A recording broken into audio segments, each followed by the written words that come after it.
What's good?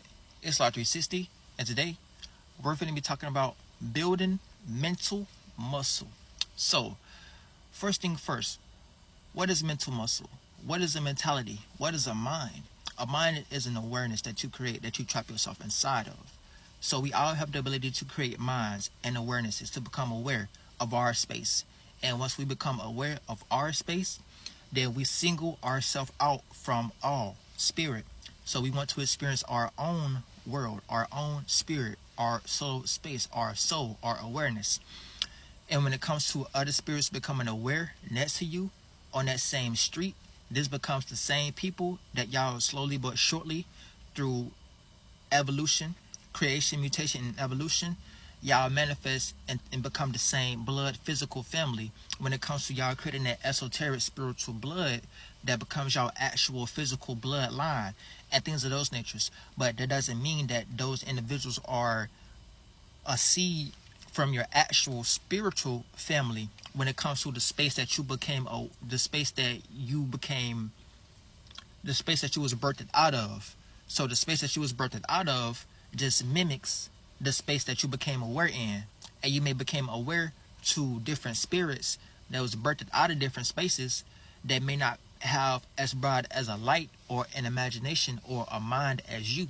So you may play out as the adult where you been in a younger body experiencing this carnation or lifetime and things of those natures. So what is building mental muscle? Mental muscle comes from you understanding these aspects about yourself. You understanding things that deals with astronomy, astrology, and anatomy. And you utilizing these things as a tool and applying these things to your life because we're all able to experience these things with each other's. And this is how we kind of got here without the baggage of those words and those terms on it. We can just call it experience or life, that we created the mechanism to be able to hop into and experience these shapes and forms that we emanated from our space of awareness, our most distant birth, to be able to contract and collapse into those energies, hop into that form that we created, that spaceship that we created, give it life, give it pulse, to be able to experience that realm of reality, that existence, and things of those natures.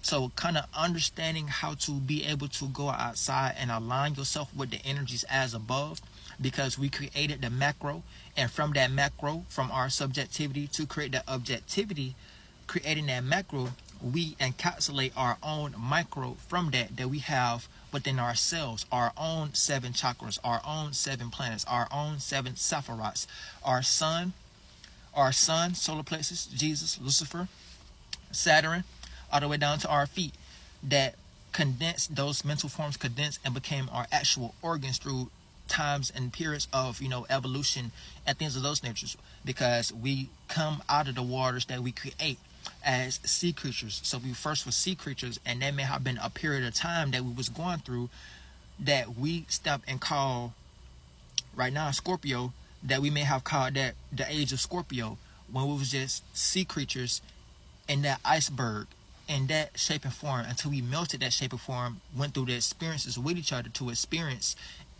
was able to go through the birth, life, and death of that experience, to be able to expand, to be able to create a more broader awareness that's more capable and more expanded of the atmosphere that we was creating and producing. So we created a mind, a spaceship, a mentality that was able to withstand those currents. So that atmosphere that we created became land, because we do these things as atmospheres first, because we're all atmospherical type of beings and creatures. So that became land, getting closer to the sun. That became land.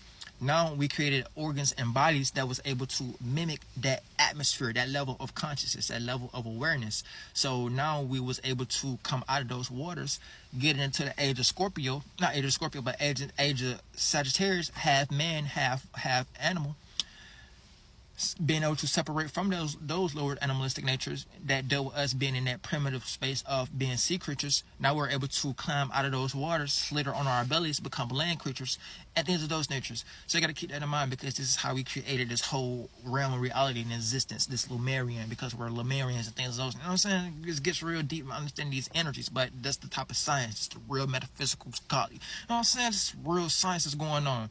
So the better that you're able to understand how to go outside and understand understand these energies yourself and align yourself, be able to understand the astronomy, the time and the date, the astrology, the meaning and the reasoning, and how this playing out within the anatomy, the body, the physical, the vessel, then you'll be able to build that muscle, that mental muscle, that awareness, so that you won't be getting so persuaded by things that goes on in the 1, 2, and 3rd dimension. Things that goes on that can kind of make you emotionally persuaded into doing things that's not into your favor. You being guilty by association. You not having the right mind to be able to take yourself out of those circumstances and situations. So you lack foreknowledge. You lack foreknowledge. You may lack foreknowledge. We all got foreknowledge, but you may not be aware of what foreknowledge actually is. You not being able to be the observer of the actual life. You won't be able to be the actual observer of this realm of reality of what's going on in your circumstances and situations. So you may just be playing a character to fit in, to get validation.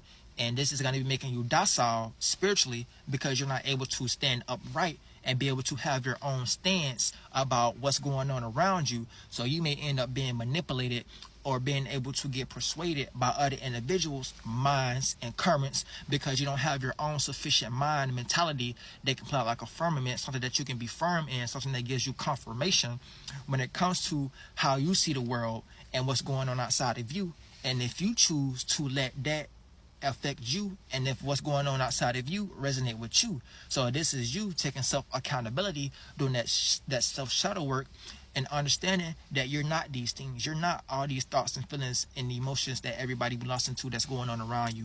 But you have the ability to get abducted by the lights that they created. When it comes to, you may have a small mind, and they may have a large, big old spaceship, galactic, you know what I'm saying, big mind that can abduct you, absorb you, suck you into their world. Now you playing out a faulty image. You may not know yourself. You may just be picking pieces from yourself from this person's mind, what they may like or dislike, but that may not even resonate with your spirit or what you need to be doing, what your individual purpose, your individual path. So you may like individuality. You know what I'm saying? Because spirituality is all about individuality. So we got to kind of understand this, and going outside, actually experiencing these energies, themselves, can kind of put us on that path of knowing our dislikes and our likes, so we can start to be able to carve out more and more pieces of the energies that we need to be participating with, instead of the energies that we don't need to be participating with, so we won't end up being guilty by association. You know what I'm saying? All these bugs want some, you know what I'm saying? Just, come on. All these bugs want to come in, you know what I'm saying? Go on. You know what I'm saying? Creating big ass work, you know what I'm saying? But yeah, this is why we should put more of an importance on things like astrology and astronomy, and not just a cookie cutter way, not just a cookie cutter, you know what I'm saying, newspaper astronomy and astrology. I'm talking about the real esoteric metaphysics of it, you know what I'm saying? So people can be able to get out of their biases and get out of their indoctrinations and stop being followers and be more leaders and be able to stand up for themselves, because we're in a society where no one knows how to be a leader. Everybody's being a follower. Everybody want to be like the next person. Everybody want to wear the same clothes. Everybody want to rap the same. Everybody want to do the same thing. People are just followers. Nobody has, it's no more authenticity no more. Nobody know how to be unique. Nobody know how to be genuine. Just know how to be followers. And that's just going to end up y'all fighting over one energy. Y'all just being demons, burning in y'all hell, burning in y'all desires, and things of those natures. So y'all don't want to put yourself in those type of circumstances and situations, because, you know what I'm saying? But just going outside, building this type of muscle, not being scared to step outside the box, not being scared to discover or learn new things about yourself, because all these things are just us, what we created. We're just experiencing our creation, being the creator. So what we're emanating, what we're fulfilling, supposed to be God. But y'all humans be fulfilling things that deals with y'all ego, demon urges, desires, and things of those natures. Things that don't got nothing to do with God. So we gotta kind of understand that. But yeah, build your mental muscle. Go outside, learn some astrology, experience. You know what I'm saying? So you can be able to be the author, have some form of authority when it comes to your spaceship, and giving your spaceship the right gas so it can go the distance. At things of those natures. But yeah, it's been Hood Life 360. Harlan Javia. Peace.